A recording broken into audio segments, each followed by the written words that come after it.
बिस्मिल्लाहिर्रहमानिर्रहीम अस्सलाम वालेकुम फ्रेंड्स। आज की इस वीडियो में आपके साथ 1973 के कॉन्स्टिट्यूशन के कुछ अहम एमसीक्यूज डिस्कस करना चाहूँगा। और याद रहे इसके भी दो पार्ट्स बनाने पड़ेंगे, क्योंकि आपको पता है जितना बड़ा कॉन्स्टिट्यूशन है उस सारे को रीड आउट करना एक तो हमारे लिए मुमकिन नहीं है, दूसरा इस पेपर में 30% उसमें से क्वेश्चन आने हैं। तो अहम अहम एमसीक्यूज जो हमने मुशावरत से और बाकी एक्सपर्ट से पूछकर आपके लिए निकाले हैं वो हम आपके साथ शेयर करेंगे। एमसीक्यूज की तरफ जाने से पहले आपसे एक ही रिक्वेस्ट है कि आपने चैनल को सब्सक्राइब करना है, और सब्सक्राइब करने के बाद इस तरह का बेल आइकन आएगा, उसको प्रेस करके ऑल पर क्लिक कर दीजिएगा ताकि मेरा हर नोटिफिकेशन आप तक पहुंच सके और किसी भी वीडियो से आप ना रह जाएं।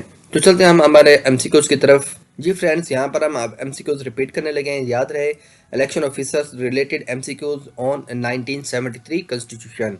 पहला एमसीक्यूज है the constitution of 1973 was enforced on 14 अगस्त 1973। 1973 को 14 बाजू का ये डेट भी आ जाती कि कब जो है ना इसको लागू किया गया था मुल्क के अंदर, तो 14 अगस्त 1973 को लागू किया गया था।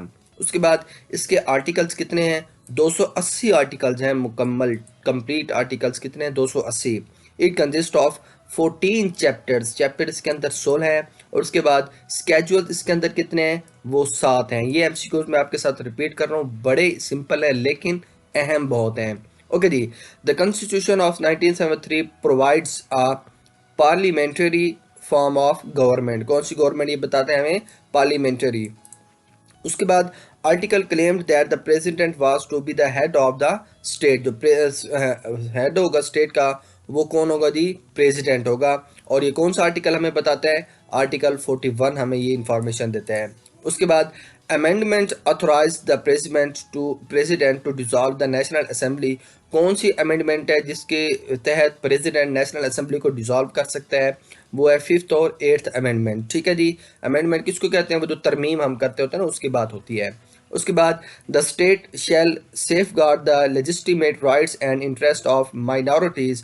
अच्छा जी, ये कौन सा आर्टिकल हमें बताता है कि माइनॉरिटीज़ की जो है ना ख्याल रखा जाएगा? कौन सा आर्टिकल हमें बताता है 1973 का? वो है 36 आर्टिकल। कौन सा आर्टिकल है जी? 36।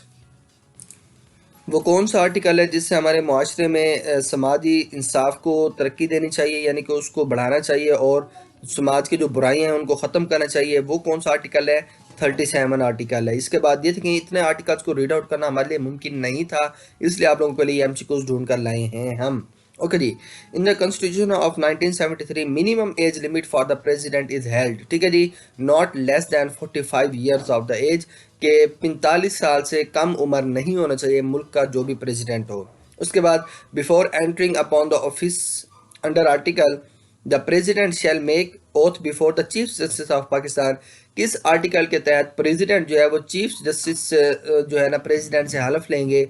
वो आर्टिकल 178 है, ऑफिस में दाखिल होने से पहले, यानी कि पहली मरतबा जब उन्होंने ऑफिस में दाखिल होना होगा। ओके जी। उसके बाद president is empowered by article dash of the constitution to grant pardon, receive and respite, to remit, suspend और कम्यूट एनी सेंटेंस। किसी भी बात को ख़त्म करने के लिए, माफ़ करने के लिए, गलती को, कोई भी काम जिसके तहत प्रेसिडेंट के पास सारे इख्तियारात हैं, वो कौन सा आर्टिकल है? वो है 1973 का 45, 45th आर्टिकल जो है वो सही जवाब है।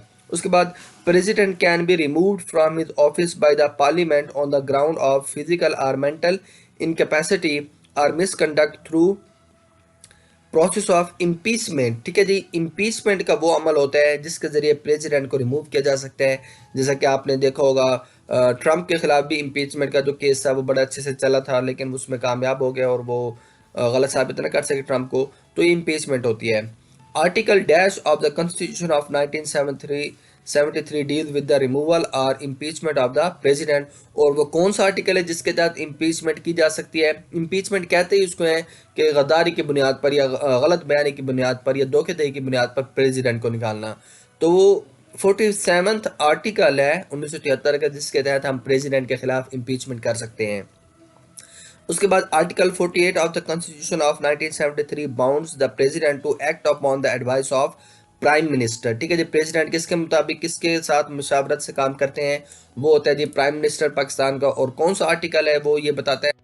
48 आर्टिकल है, ये भी आपने ध्यान में रखना है। बाजू का आर्टिकल का भी आपने देखा ना, पूछ लेते हैं तो आर्टिकल। उसके बाद article 49 of the constitution of 1973 empowers dash to perform the function of president in absence. ठीक है जी, चेयरमैन जो होता है ना सेनेट का, वो प्रेसिडेंट के तौर पर काम करता है। ये भी पूरा नहीं लिखा हुआ, चेयरमैन सेनेट होता है जो प्रेसिडेंट की गैर मौजूदगी में मुल्क को संभालता है, प्रेसिडेंट का काम करता है। उसके बाद constitution of 1973 provides dash kind of parliament by cameral. 1973 का जो कॉन्स्टिट्यूशन है वो पार्लियामेंट कौन से बनाता है, बाई कैमरल पार्लियामेंट बनाता है।